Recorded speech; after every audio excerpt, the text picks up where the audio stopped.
পোনপ্ৰথমে আপোনালোকৰ মিডিয়া মোৰ ফালৰ পৰা আন্তৰিক শুভেচ্ছা আৰু ধন্যবাদ জ্ঞাপন কৰিছোঁ যে যোৱা নিৰ্বাচনৰ সময়ত আপোনালোকে নিৰপেক্ষভাৱে যিখিনি নিউজটো আপোনালোকে প্ৰচাৰ কৰিছিলে তাৰ বাবে মই ধন্যবাদ জনাইছোঁ।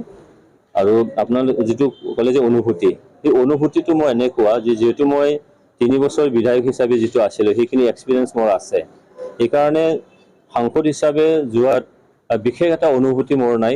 কিন্তু এটা মই দেখিছোঁ যে পৰিসৰটো বৃদ্ধি হ'ল আৰু অলপ কষ্ট নিশ্চয় কৰিব লাগিব।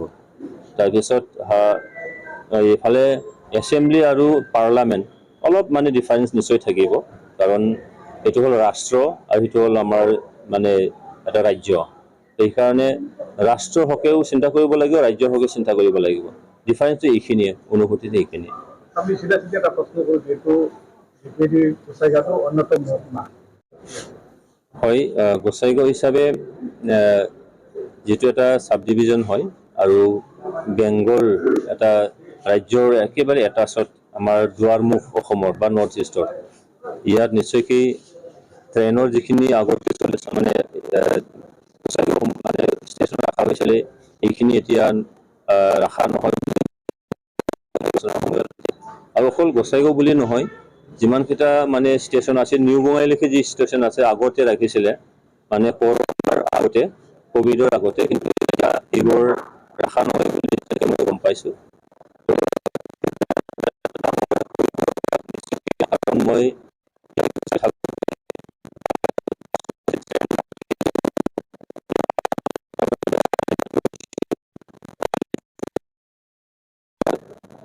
প্ৰচেছত কৰিছে, সেইকাৰণে এতিয়া সাংসদ হিচাপে গৈ মোৰ এজেণ্ডাত থাকিব এইটো যে গোসাইগাঁও এলেকাত আহোঁতে মই প্ৰতিশ্ৰুতি দিছিলোঁ, নিশ্চয় সেই প্ৰতিশ্ৰুতি মই পালন কৰিম। আৰু অন্য যিখিনি এজেণ্ডা আছে তাৰ লগতে একে লেটাৰীয়ে মই এই ট্ৰেইনৰ যিখিনি মানে ৰখাৰ কাৰণে যিখিনি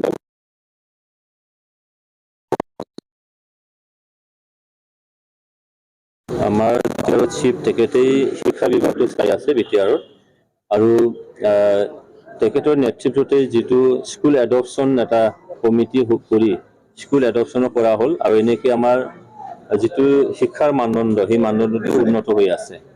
তো স্কুল ঘৰবিলাকৰ কথা বা টিচাৰৰ কথাটো বিটিআৰ চৰকাৰৰ ফালৰ পৰা সেইটো একদম মানে মাইনৰলি সেই বস্তুটো চোৱা হৈছে।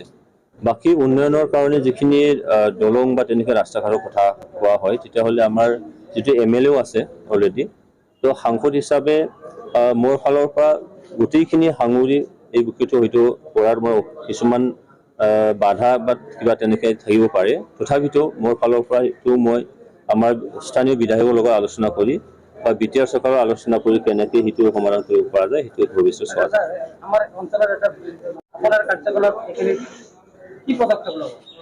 চাওক, মোৰ যিখিনি এজেণ্ডা সেই এজেণ্ডাত এই গৰাখহনীয়াটো বিৰাট অকল সংকোচ বুলি নহয়, আমাৰ ভূটান ৰাষ্ট্ৰৰ যিটো নামনিত আমি আছোঁ, ভূটানৰ হিমালয় পৰ্বতমালাৰ পৰা বিভিন্ন নদ নদীবোৰ ওলাই আহে, যেনেকৈ আই নদী, মাখৰা নদী বা তেনেকৈ নাঙল নদীবোৰ আহে, আৰু সেইবিলাকে মানে পাৰ ভাঙাই মানুহৰ মানে বহুত মানুহৰ ছয় সম্পত্তিবিলাক মানে বিনষ্ট কৰিছে, মাটি বাৰী ধ্বংস হৈ গ'ল। তো সেই বস্তু ৰোধ কৰিব লাগিব। আৰু আমাৰ এটা সুখবৰ যে আমাৰ বিটিআৰ চুক্তিত এই মানে গৰাখহনীয়াটো কেনেকৈ ৰোধ কৰিব মানে পাৰে তাৰ পৰা এটা দফা সন্নিৱিষ্ট কৰা হৈছে, যিটো আমাৰ নৰেন্দ্ৰ মোদী ডাঙৰীয়া তেখেতে যোৱাটো কাৰ্যকালত বিটিআৰ চুক্তি এটা মডেল চুক্তি বুলি প্ৰায় মানে কেইটা মিটিঙত তেখেতে নিজৰ মুখৰ পৰা কৈছিলে আৰু হোম মিনিষ্টাৰো কৈছিলে। তো আজি নৰেন্দ্ৰ মোদী ডাঙৰীয়াৰ নেতৃত্বতে আজি তৃতীয়বাৰৰ কাৰণে তেখেতে প্ৰধানমন্ত্ৰী হ'ল, তেখেতৰ মন্ত্ৰীসভা চলিব। সেইকাৰণে বিটিআৰ অঞ্চলটো যিটো মডেল এটা অঞ্চল বা মডেল মানে চুক্তি হয়, তেতিয়াহ'লে চুক্তিৰ থকা যিখিনি দফা সেই দফাবোৰ আখৰে আখৰে ৰূপায়ণ হ'ব লাগিব। তাৰ কাৰণে মই নিশ্চয়কৈ ইয়াৰ মানে জোৰ দি এটা কাম কৰিব বিচাৰোঁ, আৰু সেই দফাত যিটো আমাৰ অলৰেডি আছেই সেইখিনি কেনেকৈ অতি শীঘ্ৰে কাৰ্যকৰী কৰিব পৰা যায়, ৰূপায়ণ কৰিব পৰা যায়, তাৰ কাৰণে মোৰ ফালৰ পৰা চেষ্টা এটা থাকিব।